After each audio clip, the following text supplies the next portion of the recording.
Il n'est pas rare que certaines positions géographiques niveau 3 dimensionnel disparaissent. Le taux de gravité est différent selon la position géographique. Lisons un extrait. À titre d'exemple, à ratio égal, nous perdons du poids au niveau de l'équateur par rapport au pôle nord et sud. Pour ceux laissant ces endroits afin de rejoindre l'équateur, plutôt c'est la force de gravité et d'autres forces qui se modifient en approchant ces pôles. Ces forces se changent une fois que nous rejoignons notre latitude d'origine. Fin de l'extrait, qui provient de Google. On nous dit donc que certains endroits sont plus légers que d'autres. Où voulons-nous en venir? Avec le changement de pôle et de paradigme, la vague qui suivent, certaines positions géographiques vont faire leurs ascensions aussi en dimension 4. Une partie de la Bretagne, du Bénin, du Maroc peuvent bien disparaître, car il existe aussi d'autres facteurs. Vous êtes au courant qu'il existe des bases humaines extraterrestres, c'est-à-dire des bases de continuation et de densité trans, rejoignant les densités 3 à 6 par exemple. Dès que nous parlons de bases militaires extraterrestres, nous avons affaire à des endroits susceptibles d'ouvrir de multiples portails. Vous nous demandez une fois de plus comment. Quel rapport avec les bases militaires extraterrestres et la disparition de certains endroits au futur? Souvenez-vous de cela. Dès que vous êtes en contact avec des êtres de densité supérieure, vous êtes vous-même partiellement de ces densités, de là où les densités avec les entités avec qui vous êtes en contact. C'est notamment pourquoi les animaux domestiques vivant avec l'homme, pas dans un zoo, mais chez quelqu'un, ces animaux ont tendance à démontrer de plus en plus des caractères humains. Ils vivent avec des humains et que nous sommes de densité 3. Bien qu'ils soient de densité 2, le fait même qu'ils soient en contact avec des êtres de densité 3 fait qu'ils vont montrer des caractéristiques 3-dimensionnelles. C'est la science spirituelle et cosmique de l'épigénétique. Comment l'environnement influe les gènes d'une personne. Moïse, lorsqu'il parlait avec le Seigneur, devait mettre une voile sur sa face, afin que le peuple ne le voie pas. Il paraissait fluorescent, une présence d'anomalies physiques du point de vue de perception habituelle pour un peuple 3-dimensionnel. Donc pareil pour les bases. Une base à la fois militaire et transdensitaire peut créer des anomalies, des glitches dans une région et faire disparaître la région entièrement. Donc si vous cherchez Champagne sur une carte et qu'entre Champagne vous avez Bourbon et Chapon, si vous êtes à Bourbon, au moment de vous rendre à Champagne, vous pouvez ne pas atterrir à Champagne mais vous retrouver en lieu et place de Champagne à Chapon. Croyez-le ou pas, cela a lieu actuellement. Et voici une nouvelle choquante pour vous, mais qui est positive.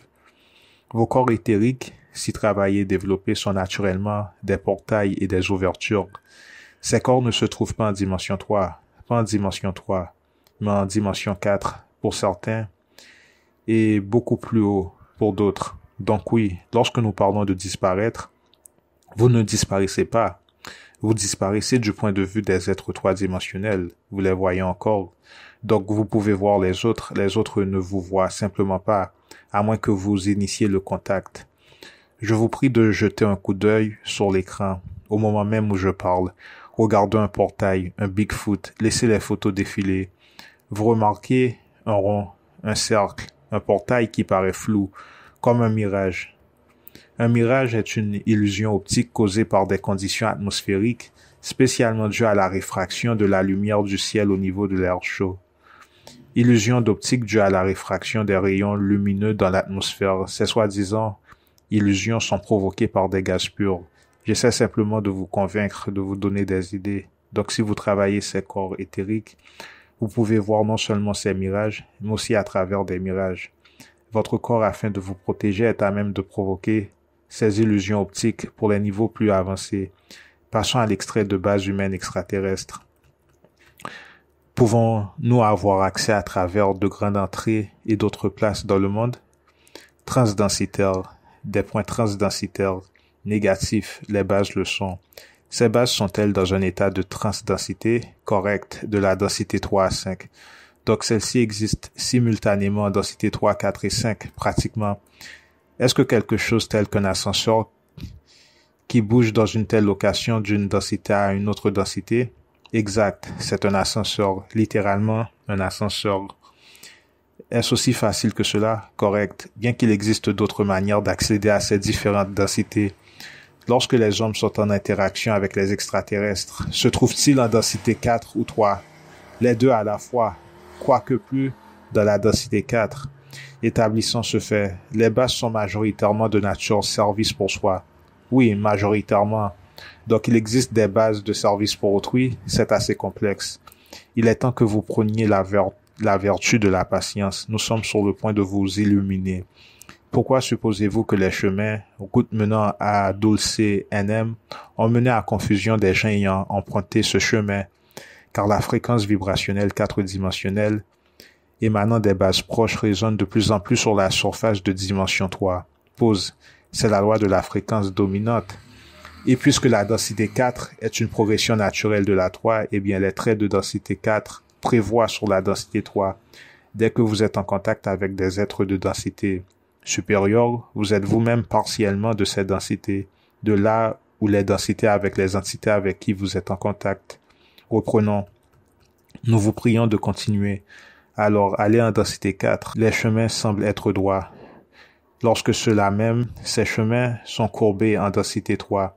Donc, lorsque les gens conduisant ces routes entrent progressivement à leur insu en densité 4, ils deviennent confus, car ces routes censées être courbes en densité 3 apparaissent toutes droites, et le chauffeur laisse la route, et bam, accident.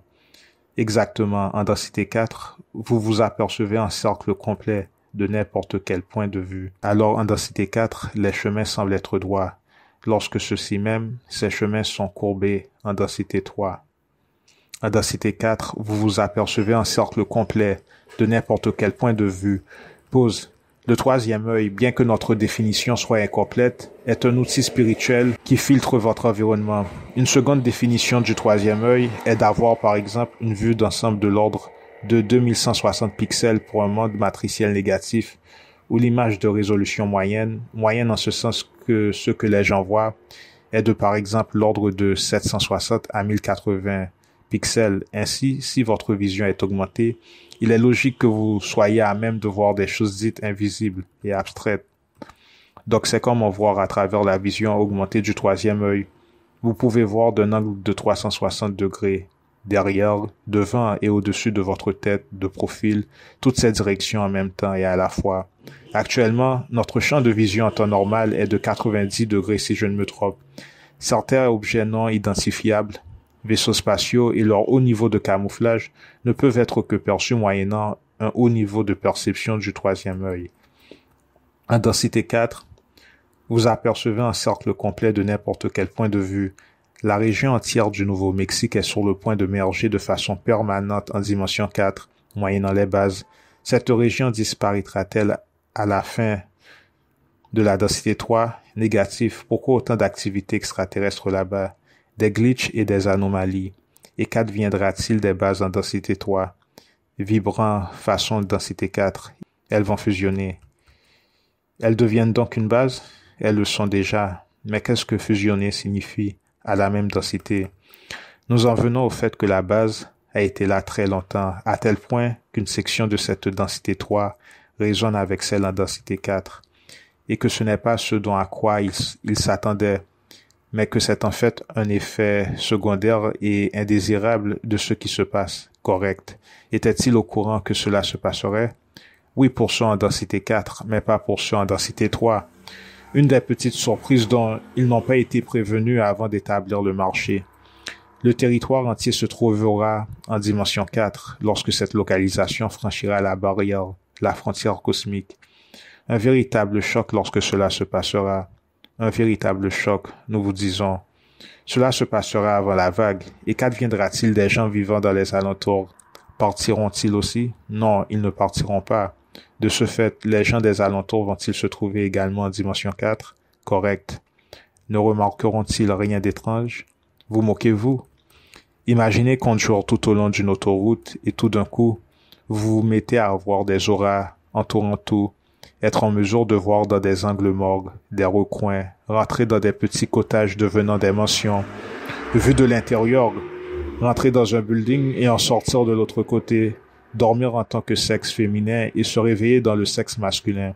voyager dans un avion durant une demi-heure et atterrir au même endroit 5 semaines plus tard. La perception change en tout temps. C'est la variation de physicalité. Fait de cet extrait, mais intéressant. Long extrait, mais voilà que nous en savons encore plus à propos de la dimension 4, les amis. Et parlons de l'ARP. H-A-A-R-P, oui l'ARP. Certains gens sur le web m'ont demandé de vous poser la question au sujet de ARP, un genre d'antenne. C'est un déguisement, un camouflage pour autre chose. Et qu'est-ce donc? Un projet d'application d'ordre électromagnétique en théorie pour le transfert menant à des positions de périmètre. Mais qu'est-ce que cela signifie? Si fait usage comme désigné, prévu, conçu et théorisé, cela permettra un contrôle invisible ainsi qu'une facilité de mouvement entre niveaux de densité aussi bien qu'au niveau de la surface terrestre que souterraine et partout. Qui est donc responsable de la construction? Plus qu'une entité, quel groupe? Invelco, Infogis ainsi qu'Unicon et des intérêts banquiers. Donc ce ne sont que des compagnies de couverture et de camouflage, pratiquement. Pause. Vous avez besoin de vos dons afin de voir la civilisation invisible et observer le scénario apocalyptique. Cette civilisation opère directement à côté des sièges, des quartiers et des bureaux généraux. Il y a toujours des missions de reconnaissance, c'est-à-dire que des gens ou des entités sont envoyés afin d'analyser chaque nouveau venu, ou disons une personne qui n'a pas l'habitude d'être aperçue dans le milieu. À titre d'exemple, si vous accédez à cet endroit, il y a des gens ou des entités qui passeront à côté de vous, comme guise de rien, mais afin de vous analyser, détecter. En fait, vous ne le sauriez même pas, si vous n'avez pas vos dons spirituels activés une fois de plus. Et cela peut être des mendiants, des clochards. Vous savez que nombre de ces gens sont secrètement des individus traquant des profils ciblés. Peu importe où vous allez, dès qu'il existe une surveillance stricte, vous avez affaire à des entités non humaines ou sinon des activités de nature humaine connectées avec des interférences de formes de vie non humaines, c'est-à-dire ultra ou extraterrestres. Reprenons. Pouvez-vous nous dire si c'est une organisation humaine, extraterrestre, une combinaison des deux? Au niveau de la surface, elle est humaine. Ce projet est l'idée de qui? Ce n'est pas applicable. Cela n'a rien à voir avec le climat, la météorologie. Ce sont des concepts émanant de densité 4, comme révélé précédemment. Est-ce un truc du genre remolécularisation atomique transdimensionnelle? Négatif. Quand est-ce que l'opération fonctionnera? Ouvert à de multiples possibilités. Est-ce en opération? Oui, mais au niveau expérimental. Depuis quand œuvre-t-il pour ce projet? Depuis 1920. Quoi? Depuis les années 20. Correct. L'autre jour, j'ai lu l'association entre des ovnis et des choses qui brisent, se pètent, se cassent. Est-ce vrai? Correct pour certains faits. Fait de cet extrait. N'oubliez pas que cela a été transcrit vers les années 1995 ou 1996. N'oubliez donc pas que pour eux, les trucs de climat, c'est facile. Tout ce que nous avons fait est ce part d'un plus grand plan afin de détruire la planète, détruire la couche d'ozone, polluer les mers afin de les rendre plus habitables pour eux. Ce sont des choses anodines pour eux, aussi incroyables que cela puisse paraître de votre point de vue, facilement réparables. Autre chose inédite avec ce sujet est qu'en dimension 4, il existe une version de l'Europe, de l'Asie, de l'Afrique 4-dimensionnelle. Comment? Par exemple, le conflit ukrainien-russe. En dimension 4, il n'existe peut-être pas de frontière entre la Russie et l'Ukraine, c'est-à-dire que la Russie et l'Ukraine sont fusionnées en un, mais pas comme vous le pensez. Donetsk peut se situer juste à côté de Moscou, c'est-à-dire que la ville la plus proche de Moscou ne pourrait pas être une ville russe, mais une ukrainienne, du point de vue encore une fois de notre paradigme 3-dimensionnel. Même son de cloche entre le Mexique et les États-Unis. Vous n'allez pas aimer, mais c'est une tendance. Vous voyez que les murs, la frontière se brise de plus en plus via les déplacements géographiques. Ces mouvements sont originellement issus du monde souterrain. En dimension 4, la frontière n'existe pas entre l'Israël et la Palestine, par exemple. Afin d'expliquer cette tendance, il n'en existe une raison. Plus on s'approche de la source, plus les êtres savent inconsciemment ou pas qu'ils sont reliés l'un de l'autre. Donc cela fait naturellement disparaître les frontières, les barrières. Cependant, cela ne signifie pas que les conflits n'existent pas. Il y a toujours des zones de patrouille, Donc, un restaurant à Marseille, par exemple, pourrait bien se retrouver à côté d'un Pays basque en Espagne, et les zones basques en Espagne et France pourraient bien se retrouver fusionnés les uns aux autres. Nous vous laissons avec ce passage afin d'avoir une meilleure idée du fusionnement et de la vie en dimension 4. La dimension 4 est celle la plus cool entre formes de vie de type physicalité spirituelle, où vous pouvez vous pencher sur des trucs spirituels et en même temps avoir des relations intimes, etc., se faire plaisir. C'est la dimension 4. Créer des scénarios mentaux avec les super pouvoirs, les personnes faisant du kung-fu volant. Tous ces trucs, c'est la dimension 4. Ce que vous voyez dans Épopée vers l'Ouest avec le singe volant. Cette forme de vie est la forme de vie 4-dimensionnelle. Et ce troisième œil que vous avez est une forme de vue 4-dimensionnelle dans un monde 3-dimensionnel. Dans le monde des rêves, on ne voit non pas à l'œil nu, mais avec l'aide de la glande pinéale. Si vous connaissez toutes ces infos, vous avez déjà un pied hors de la dimension 3. Il existe une version de vous existant hors du paradigme 3-dimensionnel, et c'est pourquoi vous avez accès à ces informations. Ou du moins, avoir accès à ces infos montre déjà que vous vibrez au-dessus du monde 3-dimensionnel, de manière partielle. C'est sûrement une version future de vous qui vous envoie ces informations. N'oubliez pas que vos rêves déterminent vos destinations futures.